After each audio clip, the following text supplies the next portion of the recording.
Hey everyone, and welcome to part 3 of lecture 4.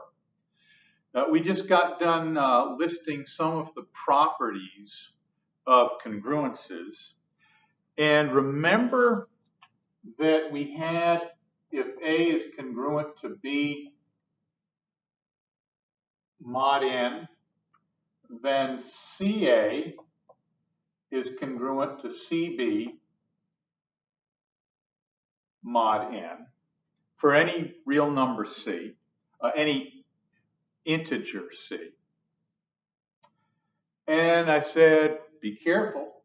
We can always go from here to here, multiplying both sides of a congruence by an integer, but we can't always go from here to here. We can't necessarily divide both sides of a congruence by the same integer. So in this case, we can't just automatically divide both sides by C and wind up here. It doesn't always work that way. So what we're going to do now is talk about a topic that we can use as a criterion to tell us when we can do this. And the topic has to do with the greatest common divisor of two natural numbers, A and B, or actually greatest common divisor of two integers, A and B. And I don't have it written here, but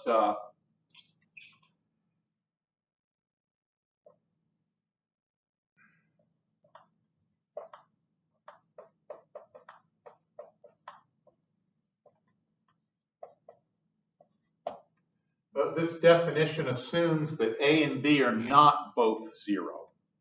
If one of them is 0, that's fine, but they can't both be 0. So, if A and B are integers, not both 0, the greatest common divisor of A and B, denoted GCD AB, is the largest natural number that is a factor of both A and B. Now notice it didn't say the largest integer, it says the largest natural number. So the greatest common divisor of two integers is going to be a positive integer. It's going to be a natural number. Now, let's look at some examples.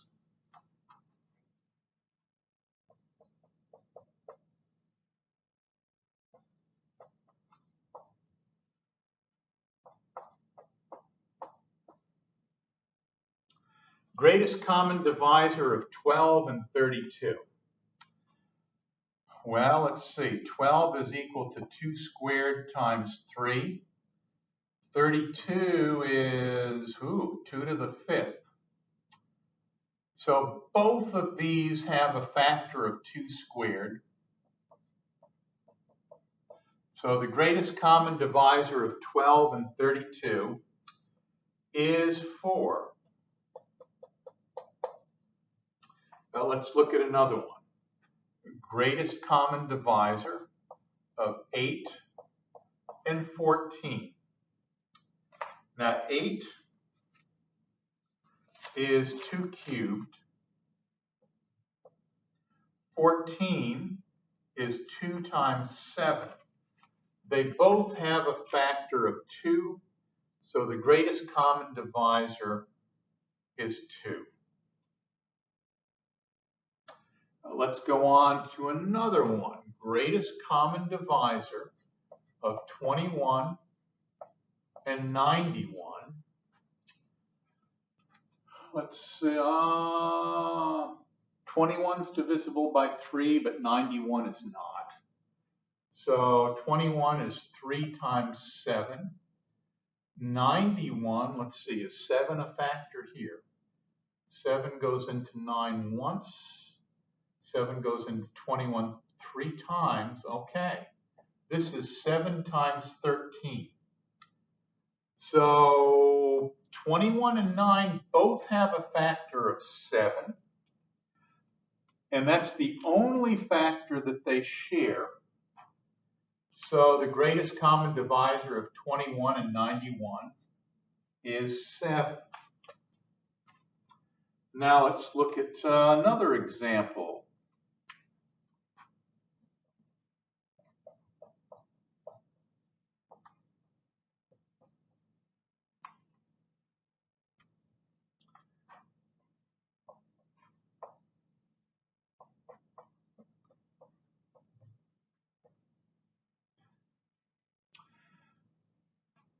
Now here we're only interested in positive factors because the greatest common divisor is a natural number. So 12 is equal to negative 1 times 2 squared times 3. And we're really only interested in the 2 squared and the 3. 15 is 3 times 5. Okay, they both have a common factor of 3. And that's the largest factor they have in common. Oh, a few more examples, maybe.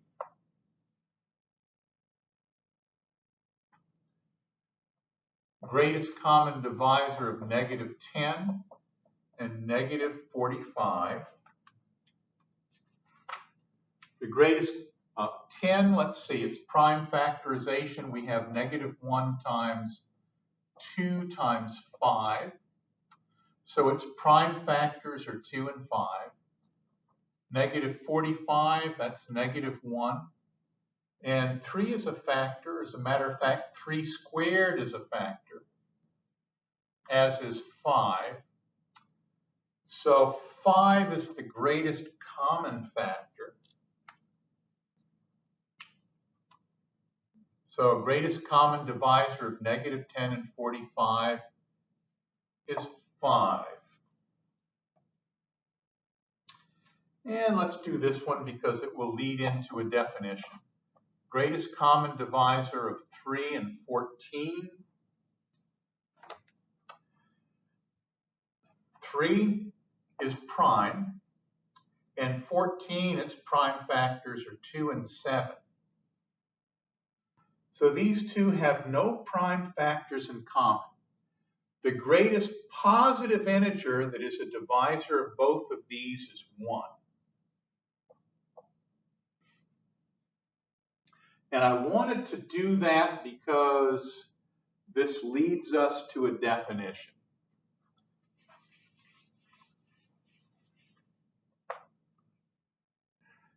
And I'm just wondering, is this the definition for natural numbers? Well, maybe integers.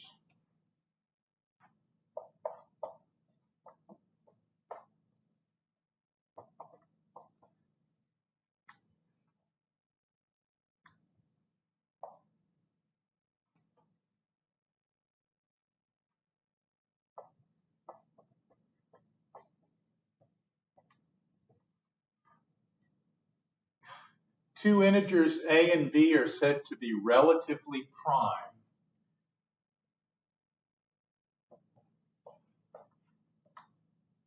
exactly when their greatest common divisor is equal to 1. So they have no prime factors in common. Yeah, that sounded pretty good. I think I'll write it. A and B have no prime factors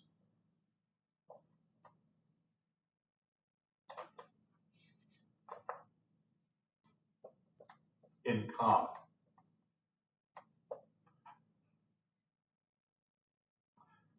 And 1 is not a prime number.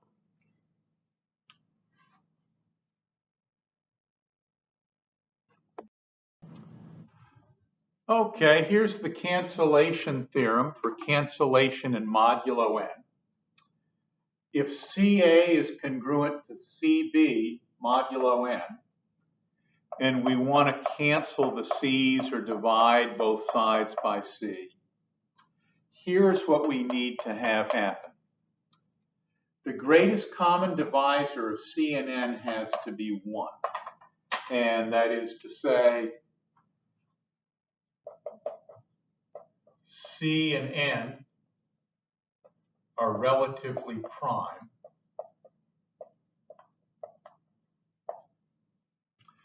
so if CA is congruent to CB mod n, and C and N are relatively prime, then we get to divide both sides by C. It's going to turn out that A and B are congruent modulo n. If this situation doesn't hold, then we can't cancel. It may be true that A is congruent to B modulo n, but if C and N aren't relatively prime, we can't divide both sides by C and find out.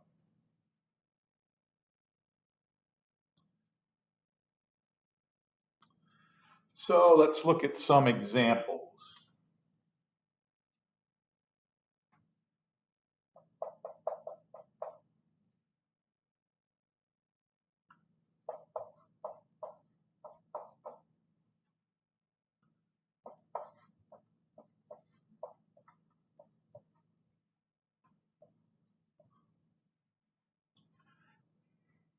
Now, what are we just itching to do here? We got a 10 here, we got a 10 here. We'd like to cancel the 10s on both sides, or divide both sides by 10. But can we do it? Well,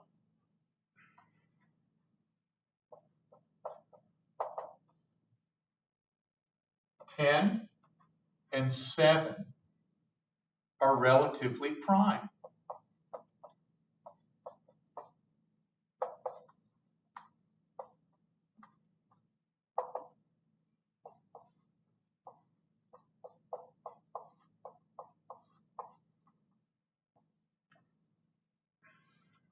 And I did mean to do this. I'm just adding a dramatic flair here. Because 10 and 7 are relatively prime, I can cancel or divide the 10s from both sides. Okay.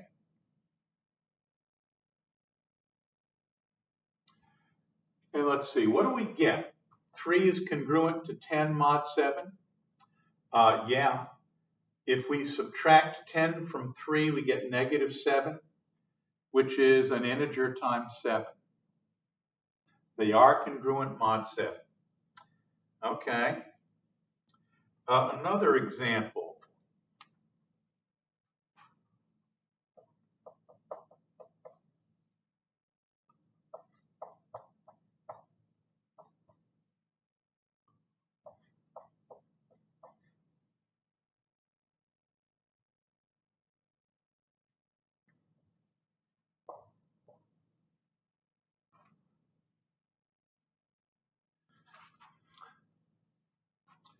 Can we do this?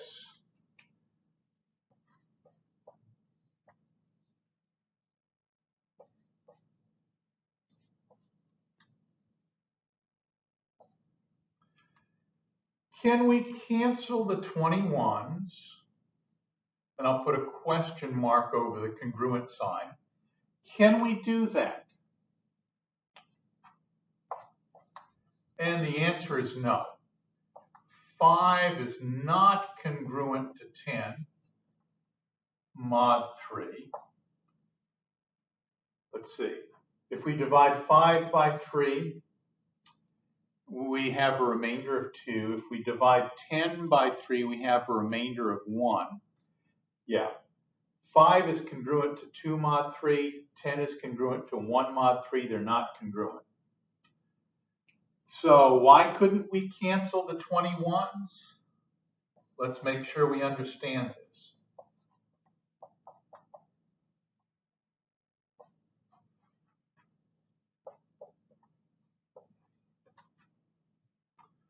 It's because 21 and 3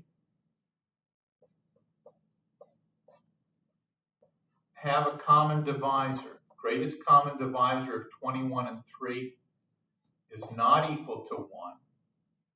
It's equal to 3. So we took a risk, we took a chance and canceled 21 from both sides. It didn't work. And the reason it didn't work is because this number and this number were not relatively prime. Now let's look at another example or two. Let's consider this congruence. 15a is congruent to 15b mod 11. Can I cancel the 15s?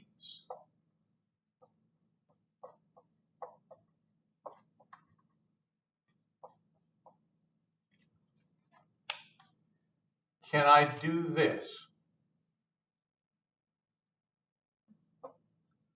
And the answer is yes.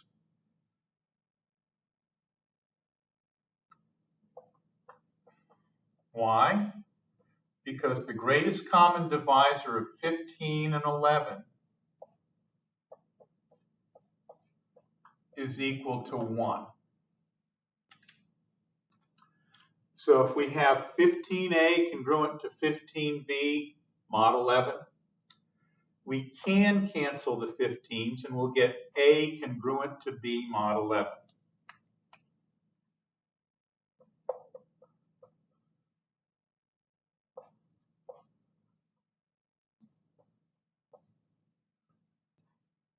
Let's look at another example. We have the congruence 25a is congruent to 25b. Can we do this? Can we cancel the 25s?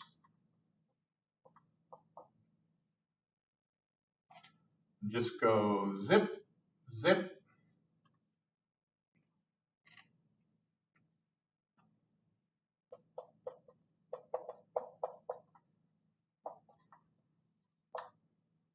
So is it true that A is congruent to B modulo 5?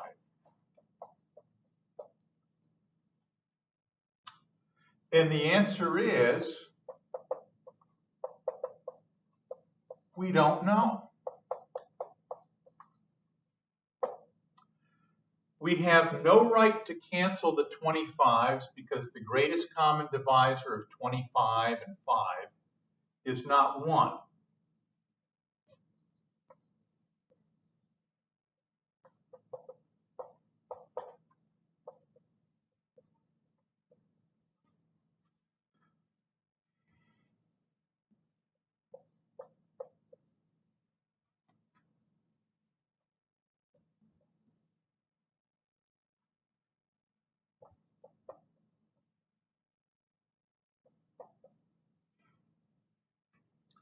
So maybe A is congruent to B, maybe it isn't. For example, let A equal 3 and B equal 2, then 25A, which is 3, congruent to 25B, which is 2, mod 5, and 3 is our A, 2 is our B. So here's what we get when we cancel the 25s. 3 congruent to 2 mod 5. Oops, they're not congruent mod 5. These two things are not congruent.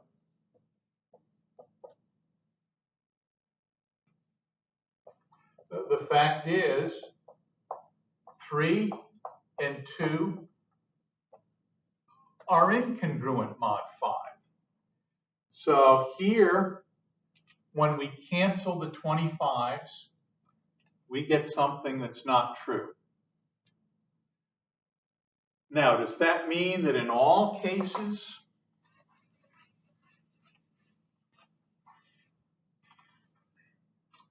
when we cancel the 25s, we're going to get something that's not true?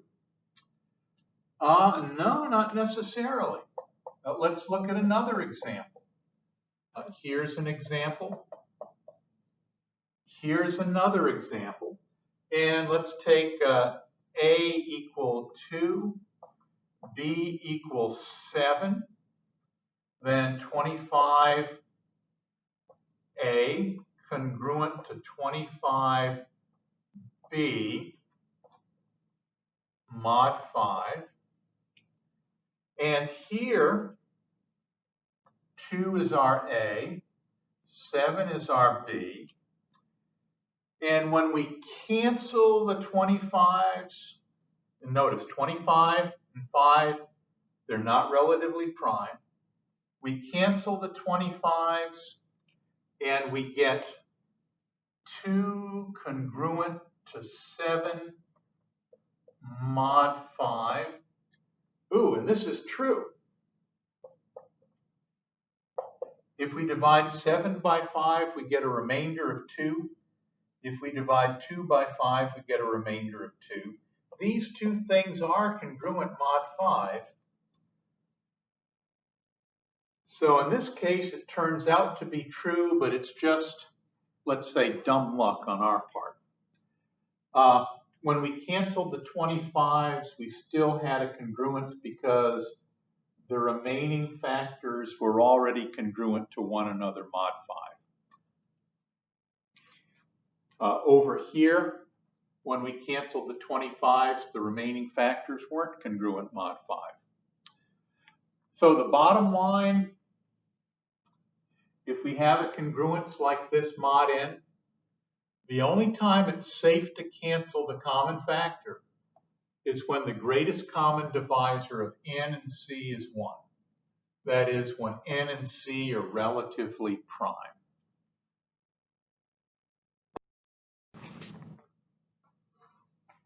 Hey everyone. A topic closely related to modulo arithmetic, although not restricted to modulo arithmetic. Suppose that a and b are integers with a not congruent to 0 mod n, and b not congruent to 0 mod n. Suppose also that the product of a and b is congruent to 0 mod n. Then a and b are said to be zero divisors modulo n, or sometimes it's put this way: divisors of 0 modulo n. Now let's look at an example or two.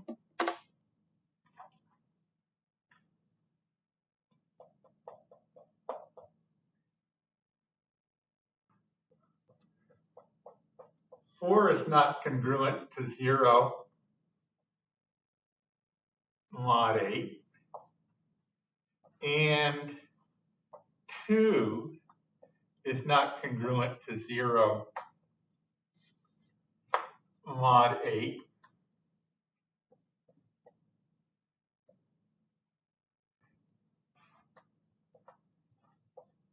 And yet, 4 times 2 is congruent to 0 mod 8. Well, what does that mean? And notice first that 4 times 2 is 8. And so 4 times 2 equals 8. That means that 4 times 2 is a whole number multiple of 8. So yes, 4 times 2 is congruent to 0 mod 8. 4 is not congruent to 0 mod 8. 2 is not congruent to 0 mod 8. But 4 times 2 is congruent to 0 mod 8. So 4 and 2 are zero divisors.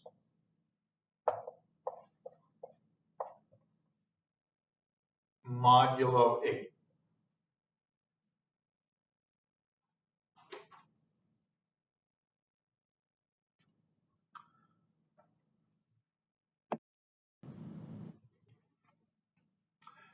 Here's a helpful theorem. Suppose that the greatest common divisor of A and N is 1. In other words, A and N are relatively prime. And let me write this theorem correctly.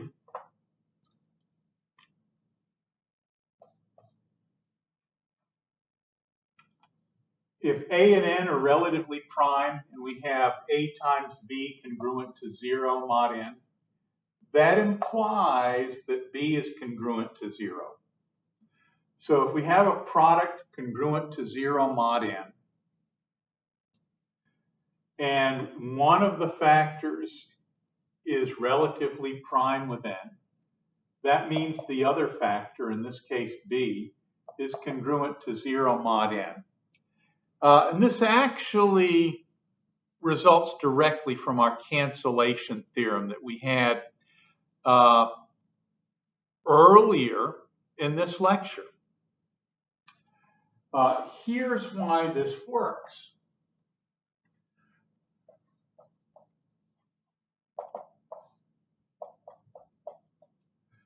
Let's see, if greatest common divisor of C and N is equal to 1, and we have CA congruent to CB mod N,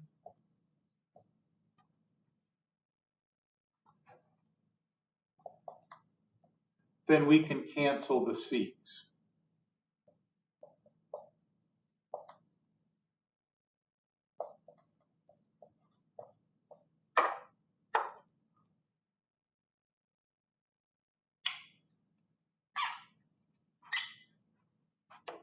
Cancel, cancel. Now, what does this have to do with this? Okay, let's apply this.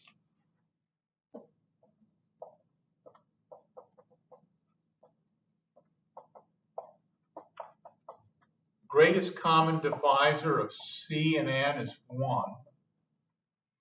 And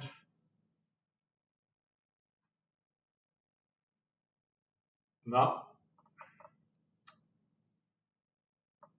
Okay, let's do it this way. Greatest common divisor of C and N is 1. And we have CA congruent to 0 mod N.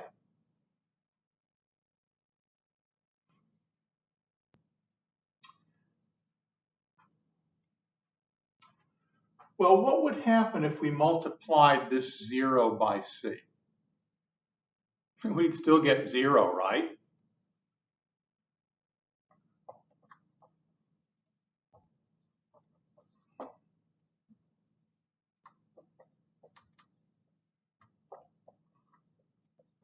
So C times 0 is 0. So this 0 can be written as C times 0.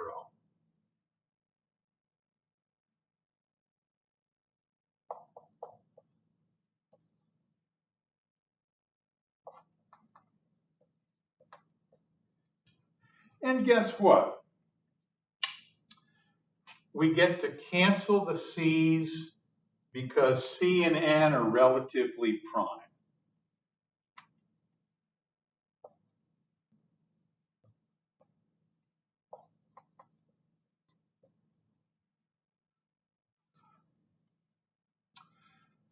So up here, I guess we were using different letters, but it still holds. AB is congruent to 0. Well, what does that mean? It means that AB is congruent to A times 0 mod N. And since the greatest common divisor of A and N is 1, we can just cancel. And we get B congruent to 0 mod N. Now let's see if we can apply this in a few places. Let's see how this works out. 4 times 30 is congruent to 0 mod 15. And we know that 4 and 15 are relatively prime, which means that I can cancel the 4.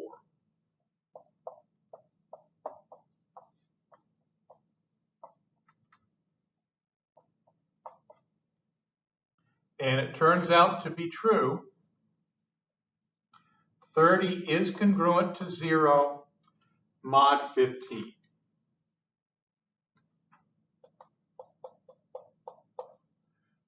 Now another example. 4 times 3 is congruent mod 12. But greatest common divisor of 4 and 12 is 3. Greatest common divisor of 3 and 12 is 4. Neither 4 nor 3 is relatively prime with respect to 12.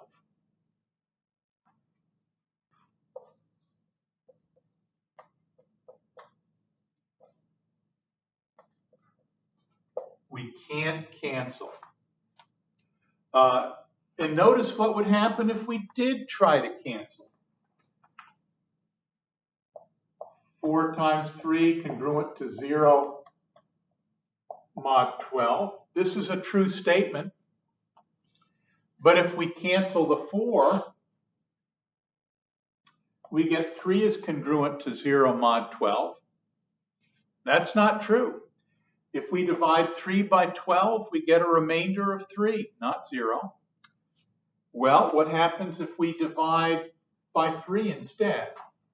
That we have 4 times 3 congruent to 0 mod 12. That what happens if we divide the 3 instead? We get 4 congruent to 0 mod 12. That's still not true. If we divide 4 by 12, we get a remainder of 4. 4 is not congruent to 0. 4 is congruent to 4. So the problem is that neither of these things were relatively prime with respect to 12. We couldn't cancel. And yeah, there's another thing also. Neither of these is congruent to 0 mod 12. But when we multiply them together, we do get 0 mod 12. What do you suppose that means? 4 and 3 are 0 divisors mod 12. So I guess there's a lesson there that we can't divide both sides of a congruence by 0 divisors mod n.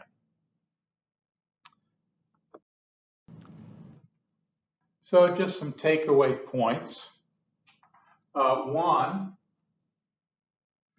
we can't divide both sides of a congruence by numbers that are 0 divisors mod n. And we may have noted that the 0 divisors mod n are exactly those integers that are not relatively prime with respect to n. Now let's look at one last example.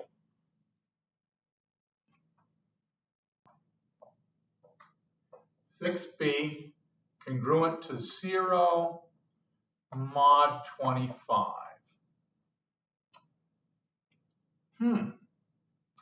Here's our n. And note that greatest common divisor of 6 and 25 is 1. So that means that we can cancel. We don't know what b is. Well, I guess we're going to find out in just a second, aren't we? We can cancel the 6. And this tells us that b is congruent to 0 mod 25. Okay.